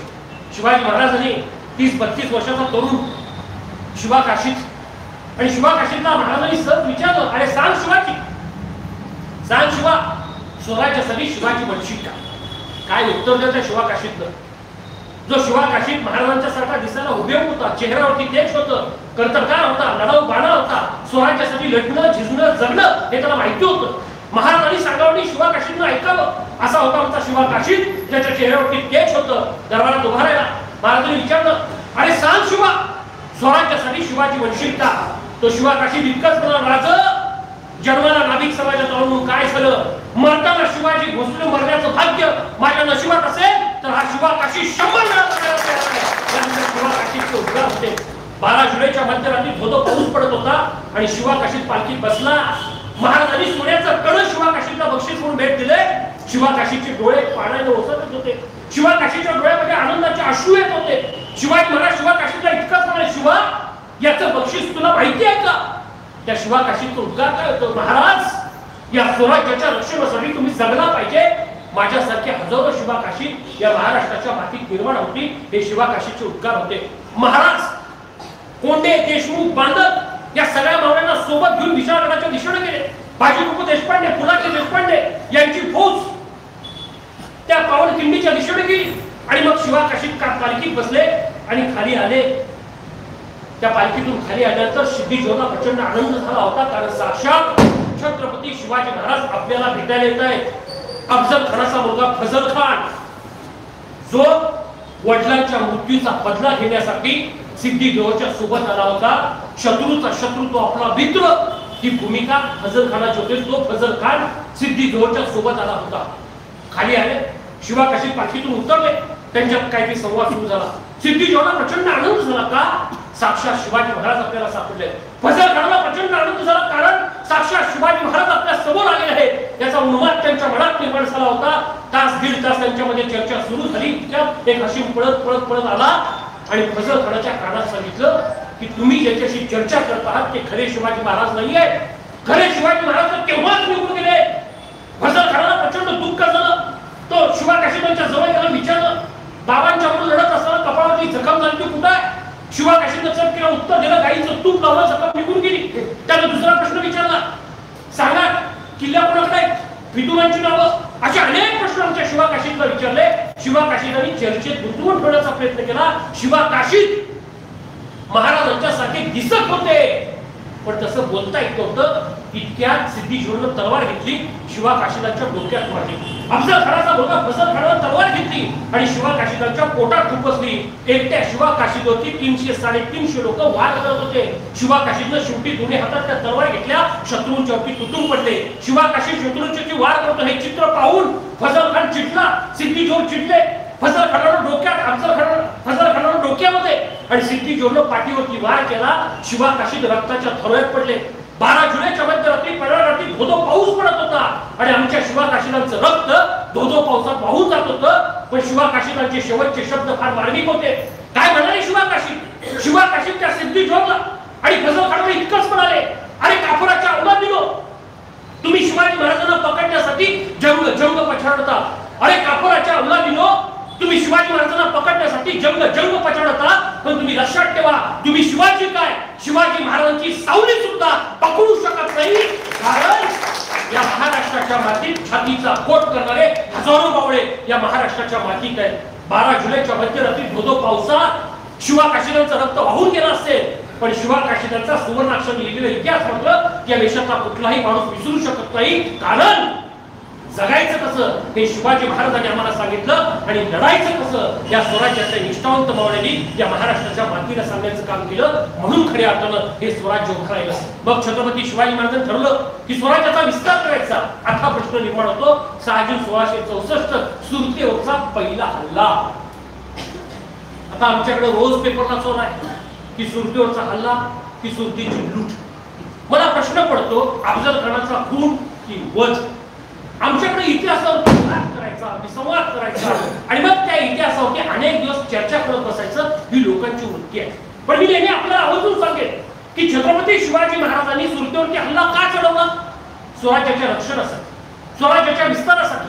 औरंगजेब शहाजहाननं काय करते का मुलीला की सुरत अंधन म्हणून दिलं होतं. तुम्हाला आश्चर्य वाटते, सुरतेचा त्यावेळेचा उत्पन्न 1 कोटी इतकं होतं त्यावेळी 1664 ला. आणि त्या सुरतेचा गोरा जो व्यापारी होता मिरची गोरा, त्यांनी डच, पोर्तुगीज, इंग्रज, मोगल, निजाम 8-10 शाळांना कर्ज दिलं होतं. इतका श्रीमंत तो विरजी गोरा होता. तुम्हाला आश्चर्य वाटेल, स्वराज्याच्या तिप्पट उत्पन्न एकट्या विरजी गोराच होतं. आणि मग शिवाजी महाराजांना वाटलं की स्वराज्याच्या विरुद्ध लढणाऱ्या माणसाला हा जो माणूस पैसे देत असेल, मदत करत असेल, तर याचा बंदोबस्त केला पाहिजे. म्हणून छत्रपती शिवाजी महाराजांनी सुरतेवरती हल्ला चढवला आणि त्या हल्ल्याच्या माध्यमातून मिळवलेली जी वस्तू आहे, मिळालेले जे घटक आहेत, मिळालेला जो पैसा आहे, तो स्वराज्याच्या रक्षणासाठी वापरला आणि स्वराज्याचं रक्षण केलं. आपल्या सगळ्यांना आश्चर्य वाटते, इथली धर्मांतर वाढली होती, इथल्या लेकीबाईंना त्रास देण्याचं काम हे निजाम, मोगल, औरंगजेब ही सगळी माणसं करत होती. गोव्यात धर्मांतराचं प्रमाण वाढलं होतं. पोर्तुगीज डच स्वराज्यावरती आक्रमण करत होते. या सगळ्यांना एकाच वेळी धडा शिकवण्याचं काम हे छत्रपती शिवाजी महाराजांनी केलेलं आहे. आणि म्हणून प्रत्येक महाराष्ट्रातल्या नव्हे तर या हिंदुस्थानातल्या प्रत्येक माणसानं शिवाजी महाराजांचा इतिहास हा बारकाईने वाचला पाहिजे, तो समजावून घेतला पाहिजे. आणि इतिहासातले बारकावे जोपर्यंत आम्ही समजून घेणार नाही तोपर्यंत आम्हाला खरा इतिहास समजणार नाही. शिवाजी महाराज हे सगळ्यांचे राजे होते. महाराजांच्या सोबत सर्व जाती धर्मातली लोक होती. एक तुम्हाला उदाहरण सांगेन, गोमाजीला एक पानसांबेकर नावाचे ग्रस्त होते. त्याने एक पत्र लिहिले महाराजांना, महाराज विजापूरच्या दरबारातले 400 पठाण स्वराज्यात यायला तयार आहेत, त्यांना घ्यायचं का? शिवाजी महाराज काय म्हणाले, माझा विरोध कुठल्या धर्माला नाही, धर्मांना वृत्तीला माझा विरोध आहे. आणि विजापूरच्या दरबारातले 400 पठाण स्वराज्यात लढायला आलेच. शिवाजी महाराजांच्या सोबत जीवाला जीव देणारे अनेक माणसं वेगवेगळ्या जाती धर्मातली होती. मदारी मेहतर, मी छोटी छोटी उदाहरणं आपल्या सगळ्यांना सांगतो. मदारी मेहतरला विचारलं, सांग मदारी काय देऊ? तो एकदा युद्धात कामी आला. शिवाजी महाराज म्हणाले, हत्ती देऊ, पालखी देऊ की वतन देऊ? तो मदारी मेहतर महाराजांना इतकाच म्हणाला, महाराज मला हत्ती नको, पालखी नको, वतन नको, मला रोज एकदा तुमच्या सिंहासनावरती फडकं मारायची संधी तुम्ही द्या. असं म्हणणारा प्रामाणिक सैनिक या स्वराज्याच्या मला कुठलाची संधी द्या, मला मदत करायची संधी आहे. हिरोजी इंदुरकर रायरेश्वर रायगडची बांधणी केली, आबाजी जोंधळी हिरोजी इंदुरकर आली. सुंदर असं रायगडची बांधणी केली. महाराजांनी विचारलं, हिरोजी काय केली? म्हणाले, महाराज ज्या वेळी जगदीश्वराच्या मंदिराच्या दर्शनाला या तेव्हा तुमच्या पायाची धूळ माझ्या नावाच्या पाठीला. किती मोठा विचार आहे, किती शिवाजी महाराजांची प्रेम करणारी माणसं होती याचा विचार आज आपण करणं गरजेचं आहे. आणि म्हणून मी नेहमी सांगतो की शिवाजी महाराजांच्या जीवनचरित्रातून आम्ही लढणं, संघर्ष आणि सगळ्यात महत्वाचं सगळ्या लोकांना एकसंघ कसं ठेवायचं हे आम्ही खऱ्या अर्थानं शिवचरित्रातून शिकलं पाहिजे. अलीकडे नाईकसाहेब माणसं सांभाळणं फार अवघड आहे. एखाद्या म्हणजे दूध संस्थेमध्ये 11 संचालक असतील तर त्यातले 6 जण कधी फुटून जातील आणि 5 जणांना 6वा कधी येईल हे सांगता येत नाही. माणसं सांभाळणं सध्या फार अवघड. आणि अलीकडं मी नेहमी सांगतो की माणसं जगणं त्यांना संघर्ष, प्रवास, कष्ट ह्या गोष्टी विसरत चालल्या आहेत. आणि म्हणून मी या सगळ्यांना नेहमी सांगतो की आम्हाला चांगला माणूस म्हणून जगायचा असेल तर शिवाजी महाराजांचं जीवनचरित्र समजावून घेतलं पाहिजे. संभाजी राजांचं जीवनचरित्र आम्ही खऱ्या अर्थानं समजून घेतलं पाहिजे. तो इथं पाठ दुसरा सुरू होतो. पण तत्पूर्वी मी आपल्या सगळ्यांना आवर्जून सांगेन इतिहासाचा तिसरा रोमहर्षक प्रसंग 4 फेब्रुवारी 1670 म्हणजे शिवाजी महाराजांच्या जीवनामध्ये अनेक युद्ध झाली. शिवाजी महाराजांनी ज्यांच्याकडून लढलेले ते नामचीन योद्धे होते. कतलब खान जी 1660 ला उंबरखिंड जी आहे, जशी पावनखिंडीचा इतिहास आहे तसा खोपोलीच्या जवळ उंबरखिंड आहे, तिथं कतलब खान होता. हा कतलब खान कुठला होता? इराण इराकच्या जवळचा होता. तो स्वराज्यावरती चालू ना. शिवाजी महाराजांनी आयुष्यामध्ये युद्ध खेळत असताना त्यावेळी धनुर्विद्येचा उपयोग केला. हा कतलब खान त्या घाटामध्ये उतरला. चारी बाजूला मावळ्यांनी घेरलं आणि हजारोंच्या फौजेचा पराभव छत्रपती शिवाजी महाराजांनी कतलब खानाचा केलाय. कतलब खानानं माफीला येऊन दिलाय आणि सांगितलंय महाराज मला माफ करा, मी पुन्हा स्वराज्यात येणार नाही. औरंगजेबानं त्याची नेमणूक बंगालला केली. शाहिस्ते खान हा कोण होता? एक मोठा योद्धा होता. हा शाहिस्ते खान म्हणजे औरंगजेबाचा सक्का मामा. आपण जे सर्जिकल स्ट्राईक म्हणतो अलीकडच्या काळात वर्तमानपत्रात वाचतो. छत्रपती शिवाजी महाराजांनी 3.5 वर्ष हा शाहिस्ते खान पुण्यात आला होता. स्वारगेट हे स्वारगेट नाव शाहिस्ते खानाने दिले. आणि हा शाहिस्ते खान काय करायचा? तिथल्या लोकांना त्रास द्यायचा. त्याला फक्त एक चाकणचा किल्ला जिंकला. त्याचा एक सहकारी आला, त्याला असं म्हणाला की अरे बाबा तू पुण्यातच का 3 वर्ष ठाण मारून बसलायस? औरंगजेबाचा तो सक्का मामा होता. तो म्हणाला मी आणि युद्ध जर जिंकली तर मला माझा भाचा काबूल कंधारला पाठवेल, त्यामुळे मी इथंच राहतो. त्याला पुणे आवडलं फार. पण शिवाजी महाराजांच्या लक्षात आलं याचा बंदोबस्त करायचा.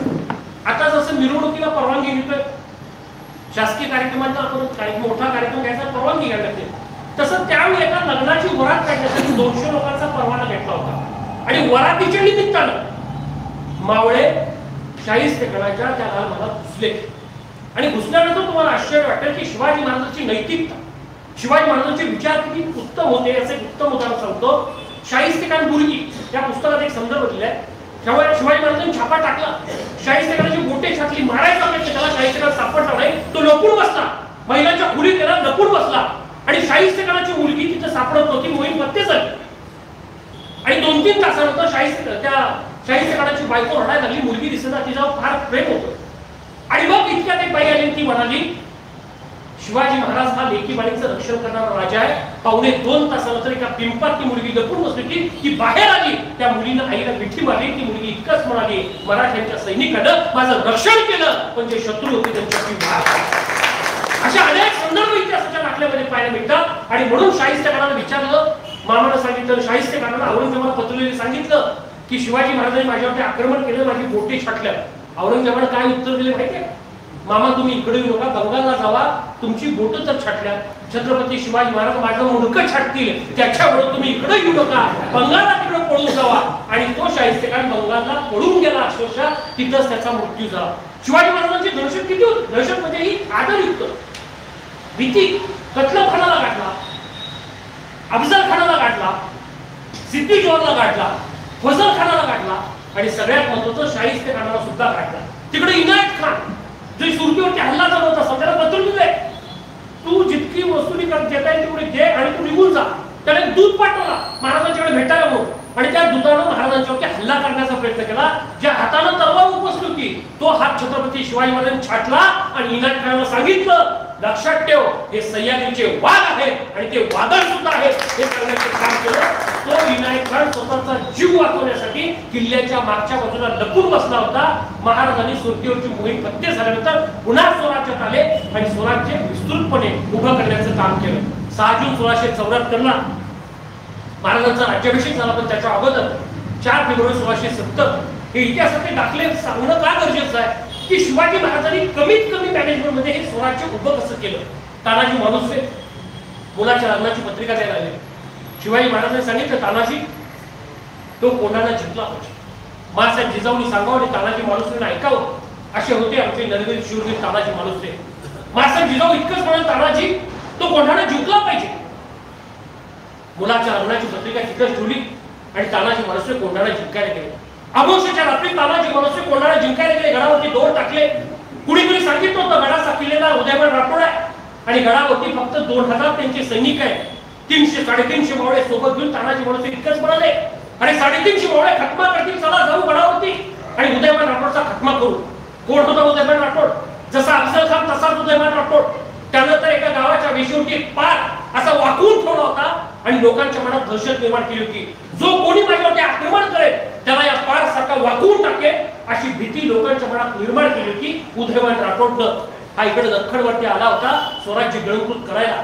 तानाजी मालुसरेंनी दोर टाकले, शत्रूच्या वरती तुटून पडले. 1 2 3 4 5 6 7 8 9 10 100 लोकांना खाली तानाजी मालुसरे गाडून टाकलं. तिसऱ्या मजल्यावर उदयमान राठोड हे सगळं चित्र पाहत होता. त्याची झोपमोड झाली. दुपारी रात्री 2:30 वाजता उदयमान राठोड तिसऱ्या मजल्यावर इतकंच म्हणाला, अरे तो पहा तानाजी वाघासारखा लढतोय, फक्त तानाजीला घेरा, मराठी आपोआप पळून जातील. 300 लोकांनी कडं केलं. तानाजीच्या पाठीत वार केला. पुन्हा एक तिकडून सैनिकाला तानाजीच्या छातीवरती वार केला. कधी पाठीत, कधी छातीवरती, कधी डोक्यावरती आमच्या तानाजी मालुसरेंच्यावरती वार केला. तानाजी मालुसरे रक्तबंबाळ झाले, खाली पडले. हे खाली तानाजी मालुसरे पडले हे चित्र पाहून मावळे परतीच्या दिशेने चालले होते. इतक्या समोर असणाऱ्या 70 वर्षाच्या शेलार मामांनी परतीचे दोन्ही तलवारीने कापले आणि मराठ्यांना इतकंच सांगितलं, अरे पळून जाऊन मरणं ही मराठ्यांची संस्कृती नाही, लढून मरणं ही महाराष्ट्राची संस्कृती आहे. 70 वर्षाच्या शेलार मामाचे शब्द ऐकून तानाजी मालुसरे रक्ताच्या थरातून उठले आणि शत्रूंच्या वरती तुटून पडले. लढता लढता तानाजींच्या हातातली ढाल निकामी झाली. डावा हात निखळून पडला तरी सुद्धा तानाजी मालुसरे शत्रूंच्या वरती तुटून पडले. 70 वर्षाचे शेलार मामा इतकंच म्हणाले, अरे तो पहा तानाजी वाघासारखा लढतोय, शत्रूंच्या वरती तुटून पडलाय. तुम्ही लढा.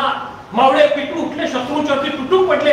300-350 मावळ्यांनी 2000 ची फौज गाळप केली.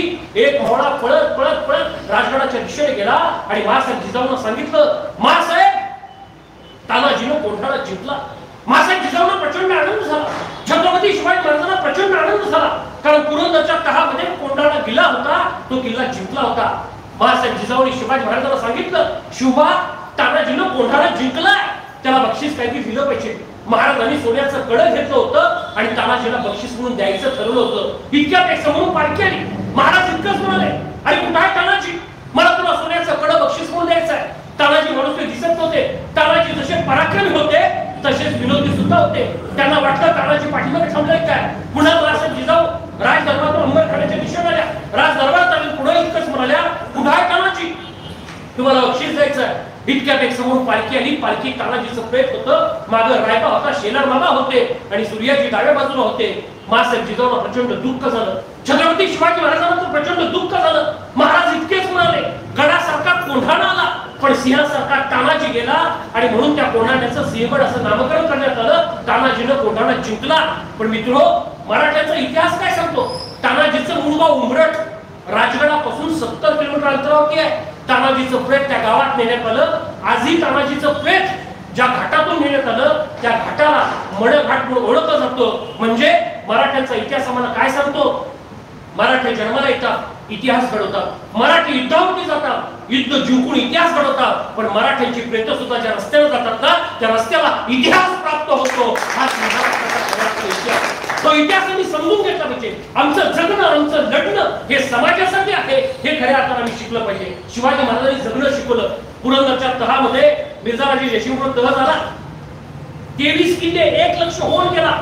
पण महाराज दुःखी झालेले. पुढच्या 7 वर्षात 350 किल्ले हे छत्रपती शिवाजी महाराजांनी जिंकलेले. आणि म्हणून मी सातत्यानं सांगतो की शिवाजी महाराजांच्या जीवन चरित्रातून काय शिकायचं. एखादे अपयश आलं म्हणून माणूस संपत नाही. त्या अपयशावरती स्वार व्हायचं आणि नव्या उमेदीने जिंकायचं. हा आत्मविश्वास ज्याच्याकडे असतो ना तोच माणूस यशस्वी होतो. हे शिवाजी महाराजांनी आम्हाला जगणं शिकवले.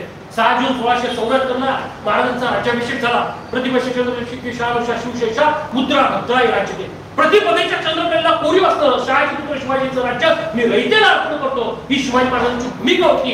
आणि रयतेचं राज्य निर्माण करण्याचं काम हे छत्रपती शिवाजी महाराजांनी केलं होतं. म्हणून खऱ्या अर्थानं हे स्वराज्य उभं राहिलं. 3 एप्रिल 1680 हनुमान जयंती.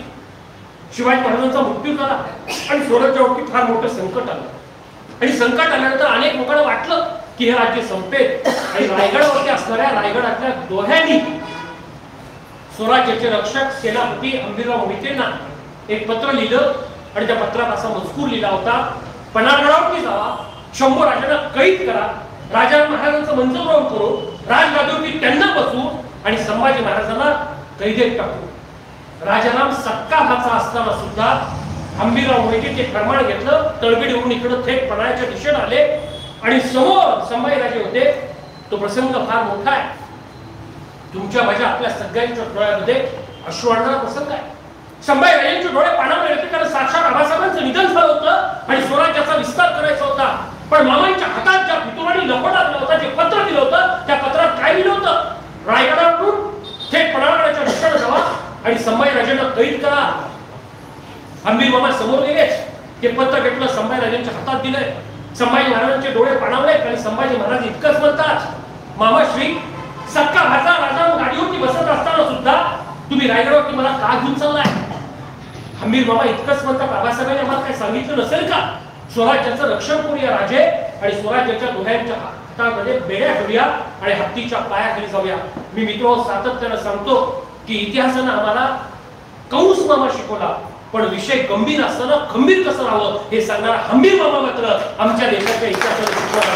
सक्का भाचा गाडीवरती बसत असताना सुद्धा संभाजी महाराजांच्या हातात या स्वराज्याच्या चाव्या दिल्या, रायगडावरती गेले, संभाजी महाराजांचा राज्याभिषेक केलाय आणि स्वराज्याच्या भितुरांना हत्तीच्या पायाखाली देण्याचं काम अंबिरराव मोहितेंनी केलेलं आहे आणि संभाजी महाराजांनी केलेलं आहे. तुम्हाला आश्चर्य वाटेल, शिवाजी महाराजांच्या मृत्यूनंतर संभाजीराजांनी स्वराज्याचा विस्तार केलाय, बुरहानपूर जिंकलाय, औरंगजेब चिडतो, उद्ध्वस्त होतो, कर्जबाजारी झालेला होता. कारण 32 वर्ष औरंगजेब या सह्याद्रीवरती आक्रमण करत होता. त्याचं एकच स्वप्न होतं, महाराष्ट्रात जायचं, मराठ्यांची सत्ता संपवायची, स्वराज्य गिळंकृत करायचं आणि स्वतःचं वर्चस्व निर्माण करायचं.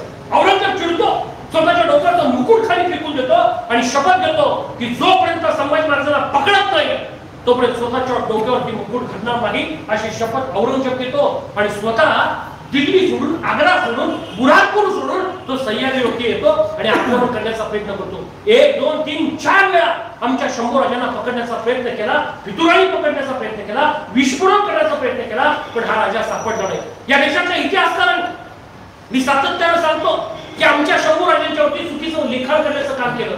बुद्धभूषण नाईक अभय 7 सतत स्त्री पुरुष यासारखी दर्जेदार पुस्तकं आमच्या संभाजी महाराजांनी लिहिलेली. तुम्हाला आश्चर्य वाटेल, एकदा नेपोलियन बोनापार्टला विचारलं, जो नेपोलियन अख्ख्या युरोपवरती राज्य केलं होतं, त्या नेपोलियन बोनापार्टला विचारलं, सांगा नेपोलियन तुमचा आदर्श कोण? काय उत्तर दिलं नेपोलियन बोनापार्ट? नेपोलियन बोनापार्ट इतकंच म्हणाला, ज्याने 132 लढाई केल्या आणि 132 लढाई जिंकल्या, तो धर्मवीर संभाजी माझा आदर्श आहे. हे नेपोलियन बोनापार्टचे उत्तर आहे. मित्र, बुलेट प्रूफ जॅकेटचा शोध संभाजी महाराजांनी लावला. आरमाराच्या माध्यमातून स्वराज्याचा विस्तार करण्याचं स्वप्न संभाजी महाराजांनी पाहिलं आणि आबासाहेबांच्या मृत्यूनंतर स्वराज्याचा झेंडा हा तंजावरपासून कटकपर्यंत नेण्याचं काम हे स्वराज्याचे रक्षक संभाजी महाराजांनी केलं होतं. पण तो इतिहास मात्र तुमच्या माझ्यासमोर आणलेला नाही. चुकीची चित्र, चुकीची पात्रं या इतिहासकाराने आमच्या समोर रेखाटण्याचं काम केलं, म्हणून आम्हाला शंभू राजांचा खरा इतिहास कळाला नाही. आणि म्हणून मी नेहमी सांगतो की शंभू राजांचा इतिहास आम्ही खऱ्या अर्थाने समजून घेतला पाहिजे. तुम्हाला आश्चर्य वाटेल की पोर्तुगीज लोक, डच लोक, फिरंगी लोक स्वराज्यावरती आक्रमण करायचे, हापशी लोक आणि इथल्या लेखीबाणींना त्रास द्यायचे. संभाजी महाराजांना संताजी झालं सांगितलं, राजे की हापशी लोक येतात, इथल्या आया मुलींना त्रास देतात, त्यांचा बंदोबस्त करायला पाहिजे. काय करावं संभाजी महाराजांनी?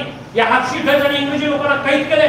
साताऱ्यापासून 70 किलोमीटर अंतरावरती वासुदेवाचा किल्ला आहे, त्या किल्ल्यात कैद केले, 8-8 महिने डावून ठेवलंय आणि इतकं मारलं त्यांना पुन्हा जहाजात बसवून त्यांच्या देशात परत पाठवून दिलं.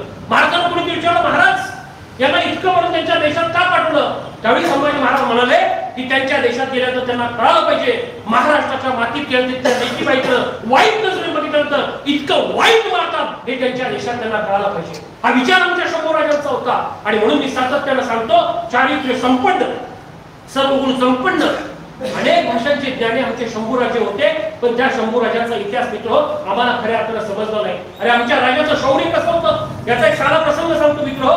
ज्यावेळी छत्रपती शिवाजी महाराज आग्र्याच्या दरबारात 1666-65 दरम्यान ज्यावेळी 5 महिला औरंगजेबाचा वाढदिवस होता, त्या वाढदिवसाला गेले आणि शिवाजी महाराज सोबत शंभू राजांना घेऊन गेले होते.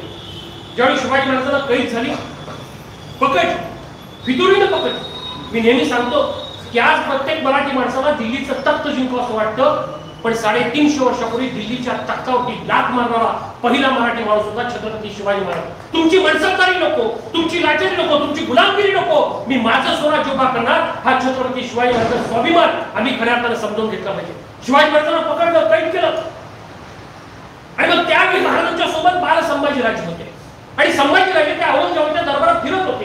एक दिवशी त्या दरबारात फिरत असताना औरंगजेब 3ऱ्या मजल्यावरून संभाजीराजेला पाहतो आणि तो इतकंच म्हणतो संभाजीराजेंना, 9 वर्षाचे शंभूराजे महाराजांच्या सोबत दिल्लीचं राजकारण पाहिला, आग्र्याचं राजकारण पाहिला, उत्तरेची माहिती घेण्यासाठी महाराजांच्या सोबत गेले होते. औरंगजेब 3ऱ्या मजल्यावरून पाहतो आणि संभाजीराजेकडे पाहतो.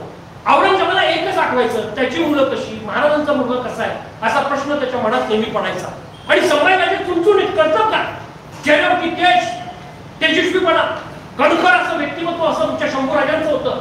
आणि मग औरंगजेब, त्याचं वय 50, त्याच्या वाढदिवसा दिवशी जगभरातले अनेक राजे आले होते. तो औरंगजेब 9 वर्षाच्या संभाजीराजेला प्रश्न विचारतो. काय? औरंगजेब 3ऱ्या मजल्यावर संभाजीराजेला म्हणतो, का हो म्हणे संभाजीराजे, तुम्ही सह्याद्रीचे राजे आहात, तुमच्या हिंमत असेल तर माझ्या एखाद्या पत्तूशी कुस्ती खेळणार का? 50 वर्षाचा औरंगजेब 9 वर्षाच्या संभाजीराजेला म्हणतो, का हो म्हणे शंभूराजे, तुम्ही सह्याद्रीचे राजे, तुम्ही एखाद्या माझ्या पत्तूशी म्हणजे सैनिकाशी कुस्ती खेळणार का?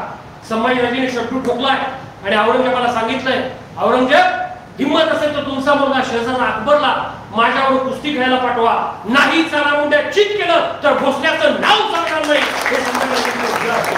आणि औरंगजेबाला सुद्धा आव्हान देण्याची ताकद या स्वराज्याच्या धाकल्या धन्याकडे होती. मराठ्यांच्या इतिहासाचं सुवर्णाक्षर लिहिणारं पान म्हणजे छत्रपती संभाजी. त्या संभाजी महाराजांचा इतिहास मित्र आम्ही खऱ्या अर्थाने समजावून घेतला पाहिजे. आबद तंजावर तहत पेशावर अवघा मुलूक माझा, हा विचार संभाजीराजांच्या मनामध्ये होता आणि स्वराज्याचा विस्तार करण्याचं काम केलं. गोव्यातील धर्मांतर तुम्हा सगळ्यांना आश्चर्य वाटते, 28 दिवसात अख्खं गोवा काबीज केलं होतं. कोकणचा संपूर्ण परिसर ताब्यात घेण्याचं काम छत्रपती संभाजीराजांनी केलं होतं. सिद्धी जंजिऱ्याचा तो जंजिरा किल्ला जिंकण्याचं काम सुद्धा संभाजी महाराजांनी तिथपर्यंत पोहोचले होते, पण रसद मिळाली नाही, त्यामुळे पाठीमागे यावं लागलं. असा आमच्या शंभूराजांचा इतिहास आम्ही खऱ्या अर्थानं समजून घेतला पाहिजे. संभाजीराजांच्या इतिहासाच्या बाबतीत मी सातत्यानं सांगतो की जीवाला जीव देणारी माणसं शंभूराजांनी निर्माण केली होती आणि स्वराज्याचा विस्तार केला होता. गोव्यातील धर्मांतर संभाजीराजांनी काय केलं, हा कोंढा किल्ला जिंकत असताना काही पोर्तुगीज स्वराज्यावरती आक्रमण करायचे. एसाजी गंग आणि कृष्णाजी गंग यांनी पत्र पाठवून शंभूराजांना सांगितलं, महाराज ही स्वराज्यावरती आक्रमण करतात, त्यांचा बंदोबस्त केला पाहिजे, धर्मांतर करतात, तिथल्या लोकांना त्रास देतात, तिथल्या शेतकऱ्याचं नुकसान करतात. संभाजीराजांनी त्या कालखंडामध्ये महाराजांच्या नंतर इथली शेती, इथला शेतकरी समृद्ध करण्याचं काम केलं होतं आणि स्वराज्याचं रक्षण करण्याचं काम केलं होतं. संभाजी महाराज म्हणजे ठीक आहे, मी स्वतः येतो. संभाजी महाराज गोंड्याच्या लढाईत स्वतः गेले, कृष्णाजी गंग एसाजी गंगला मदत केली, गोव्यातली धर्मांतर थांबवली आणि ती पोर्तुगीज अधिकारी लपण्यासाठी, स्वतःचा जीव वाचवण्यासाठी चर्चमध्ये लपून बसली होती. इतकी भीती त्यांच्या मनात संभाजीराजांच्या विषयी, हा आधार होता.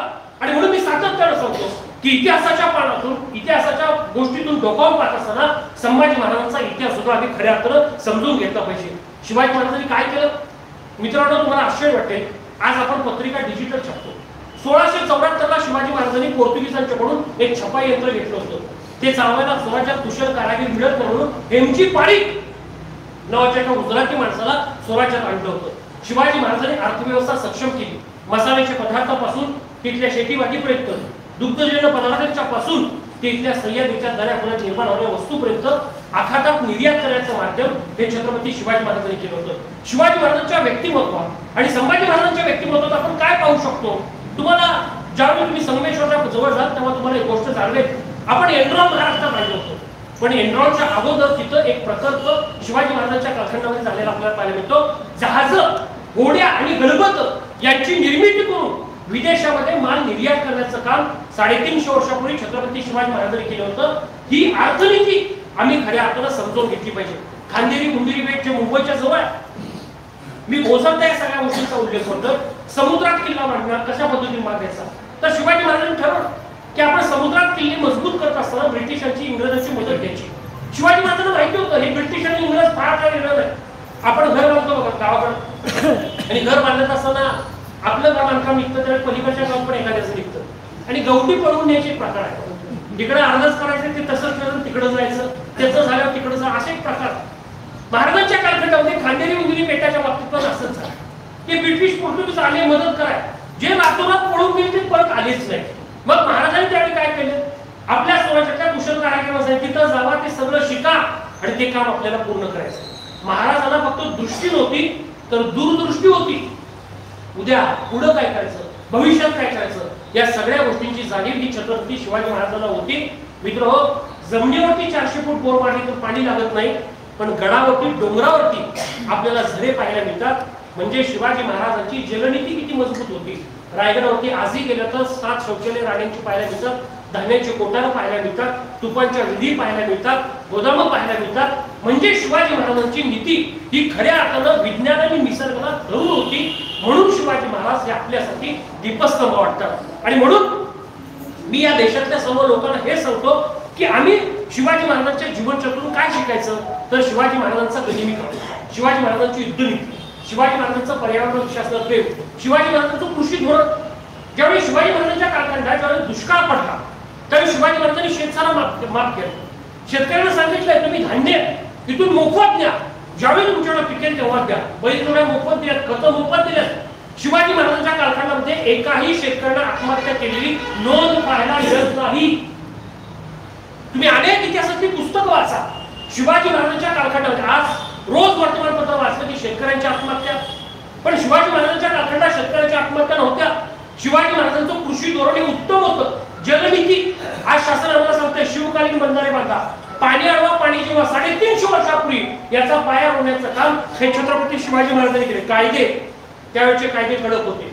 त्यावेळेचे कायदे हे खऱ्या अर्थानं रयतेचं रक्षण करणार ते. राजेगावच्या पाटलाचे हातपाय छाटले, जाग्यावर शिक्षा. शिवाजी महाराजांचा एक सैनिक चुकला, सरदार चुकला, माणकुजी दालतोंडे जे पहिल्यांदा सोबत होते त्यांना सुद्धा शिक्षा करण्याचं काम हे छत्रपती शिवाजी महाराजांनी केलेलं आहे. आणि म्हणून मी नेहमी सांगतो की शिवाजी महाराजांचे जीवन चरित्र आपण काय शिकायचं, टीम वर्क, एकत्र येऊन स्वराज्याचा विस्तार कसा करता येईल हे आम्ही शिकलं पाहिजे. शिवाजी महाराजांच्या जीवनचरित्रातून काय शिकायचं, छोट्यातून मोठ्या गोष्टीची सुरुवात कशी, म्हणजे छोटंसं राज्य त्याचं स्वराज्यात रूपांतर कसं केलं, तर हे आम्हाला शिवाजी महाराजांच्या जीवन चरित्रातून पाहायला मिळतं. म्हणून आम्ही नेहमी म्हणतो जगायचं कसं, तर शिवाजी महाराजांच्या सारखं आकार निर्माण होतो, लढायचं कसं. आम्ही अलीकडच्या काळात लढणं विसरून गेलो. मी अनेक माणसं पाहतो, अनेक माणसांचे दुःख पाहतो, अनेक लोकांच्या चेहऱ्यावरती हास्य आज संपत चाललेलं आहे. आणि म्हणून प्रत्येक गावाच्या बाहेर सकाळी हास्य क्लब निर्माण झालाय.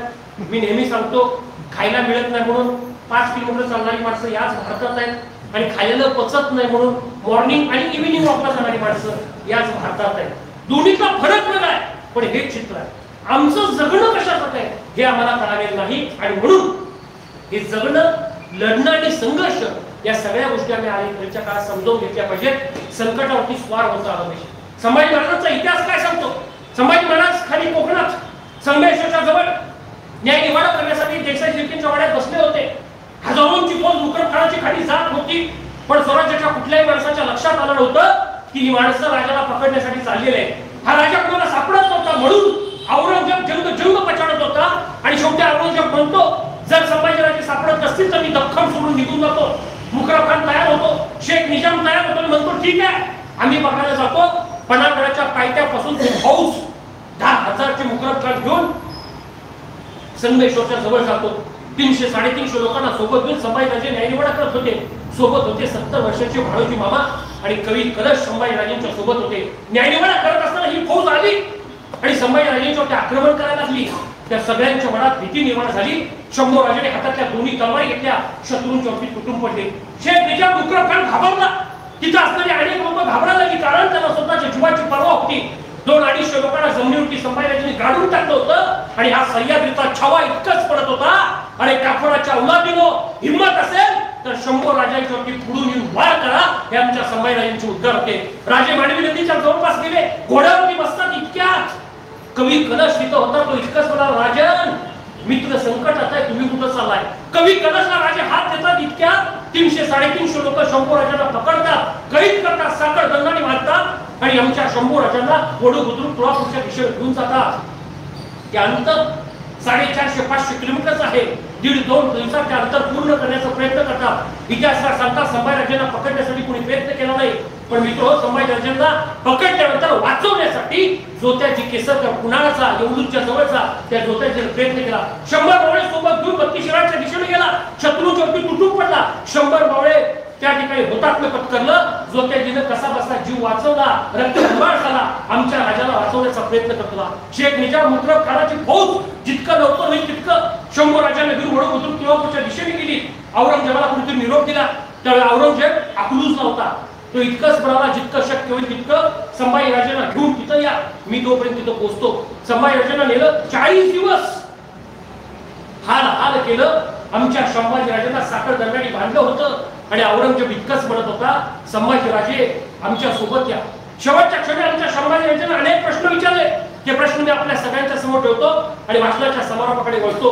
आपलं जगणं आणि लढणं हे समाजासाठी दीपस्तंभ का असलं पाहिजे हे संभाजी राजांच्या जीवनचरित्रातून शिकायला मिळतं. आम्ही कॉम्प्रोमाइज करतो, आम्ही तोडजोड करतो, आम्ही युती करतो, आम्ही महायुती करतो, मी त्या फंदात पडणार नाही.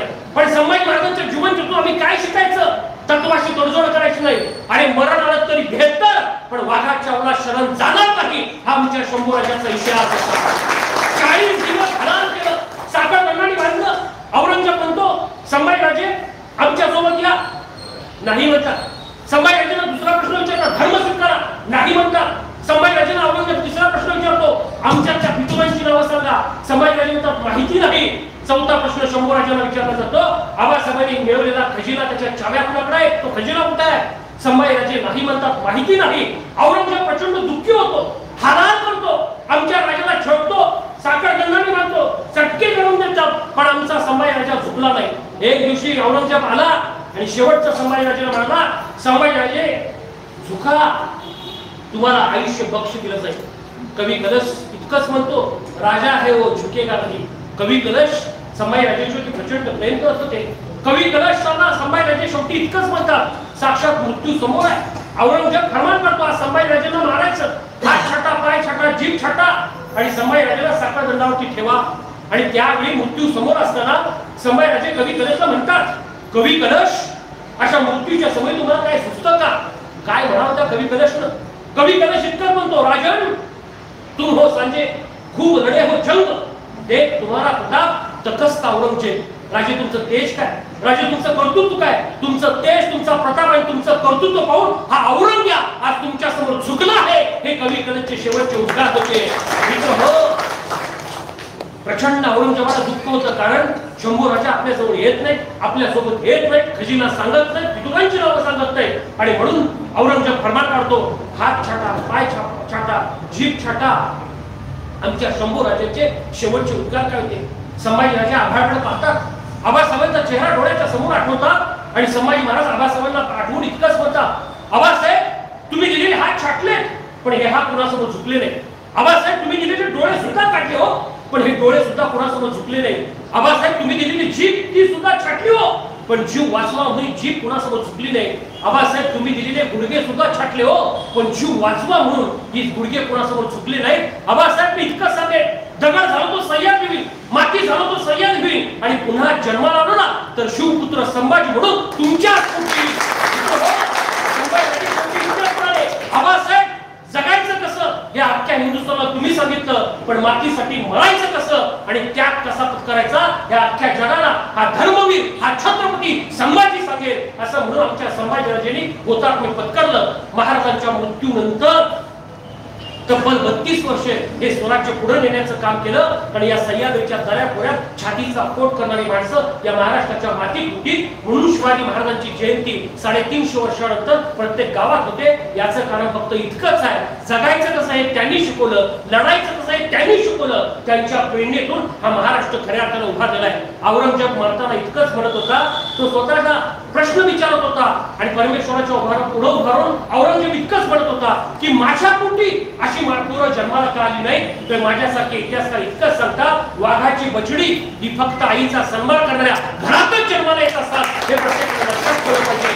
महाराष्ट्राच्या मातीत आया बहिणींचा सन्मान कसा करायचा हे शिव शंभूने शिकवलं होतं. माता बहिणींचा सन्मान कसा करायचा या जाणता राजांनी शिकवलं होतं. म्हणून या महाराष्ट्राच्या मातीचा खऱ्या अर्थानं विकास झालेला आहे. आणि म्हणून आजच्या कार्यक्रमाच्या निमित्तानं माझी आपल्या सगळ्यांना विनंती आहे की मित्रहो, यांचं जगणं आणि लढणं आम्ही समजावून घेतलं पाहिजे. धार तलवारीच्या पलीकडचा इतिहास आम्ही खऱ्या अर्थानं समजून घेतला पाहिजे. शिवाजी महाराजांचं विज्ञान, शिवाजी महाराजांचं तंत्रज्ञान, शिवाजी महाराजांचं शेतीविषयक धोरण, शिवाजी महाराजांचं जलविषयक धोरण आणि शिवाजी महाराजांनी रयतेचं निर्माण केलेलं राज्य आम्ही समजावून घेतलं पाहिजे. तेच राज्य पुढे चालवण्याचं काम हे स्वराज्याचे रक्षक शंभू महाराजांनी केलेलं आहे. त्यांचा सुद्धा इतिहास आम्ही खऱ्या अर्थानं समजून घेतला पाहिजे. आणि म्हणून मी नेहमी सांगतो की टॉम अँड जेरीचा इतिहास आणि पिझ्झा बर्गर खाऊन आमची पोरं घडणार नाही. त्या पोरांना घडवायचं असेल तर शौर्याचा आणि पराक्रमाचा इतिहास मित्रो आपण सगळ्यांनी समजावून सांगितला पाहिजे. हा इतिहास समजावून सांगायचा असेल तर इतिहास वाचला पाहिजे, इतिहास ऐकला पाहिजे, इतिहास समजून घेतला पाहिजे. आणि इतिहासकारांनी सुद्धा महापुरुषांना जातीच्या बदलात अडकण्यापेक्षा त्या महाराष्ट्राच्या मातीचं ते वैभव होते हे समजावून सांगण्याचं काम केलं तर मला वाटतं शिवशंभोंचा इतिहास या महाराष्ट्राच्या मातीला कळेल आणि या महाराष्ट्राच्या मातीतून सह्याद्रीचे शिल्पकार खऱ्या अर्थाने निर्माण होतील अशीच अपेक्षा आजच्या कार्यक्रमाच्या निमित्तानं व्यक्त करतो. आणि मी आपल्या सगळ्यांना विनंती करतो, आपण जिथं बसलाय तिथं सगळ्यांनी वरती उजवा हात करायचा आहे आणि मी म्हणतोय तसं म्हणायचं आहे. म्हणा, मी खऱ्या अर्थाने शिवबाच्या शंभूंचा विचाराचा जागर करेल. मी माता भगिनींचं रक्षण करेल. मी डॉल्बीच्या तालावर नाचणार नाही. मी धाबा संस्कृती आचरणात आणणार नाही. मी माता भगिनींचं रक्षण करेल. मी खरा इतिहास समजून जीवन जगण्याचा प्रयत्न करेल. कोणा छत्रपती शिवाजी महाराज की, संभाजी महाराज की. मित्रांनो, आपण मला बोलवलं आणि यथोचित तो सन्मान केला तर हे विचार ऐकले कारण आपल्या सगळ्यांची